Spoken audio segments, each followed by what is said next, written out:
કોંગ્રેસ નેતા પ્રતાપ દુધાતના નિવેદન પર ભાજપનો પલટવાર. ભાજપે પલટવાર કર્યો છે. ભાજપ પ્રવક્તા હિતેન્દ્ર પટેલે વળતા પ્રહાર કર્યા. કોંગ્રેસની સરકારે વર્ષો સુધી ટેકાના ભાવે ખરીદી કરી નથી. ભાજપ સરકારે 33% નુકસાનમાં પણ સહાય આપી છે. કોંગ્રેસ ખેડૂતોના ખભે બંદૂક મૂકી ફોડવાનો પ્રયત્ન કરે છે.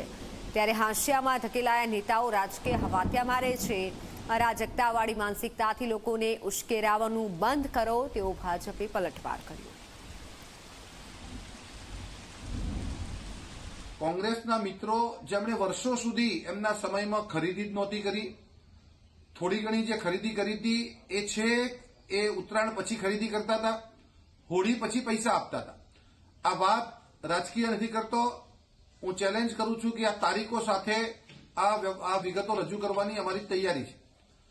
તો વર્ષો સુધી આપત્તિ વ્યવસ્થાપનમાં પણ જેમણે માત્ર 1 હેક્ટરની જ રકમની સહાય આપી છે, એની રકમ પણ 4,500 જેટલી પ્રતિ હેક્ટર હતી.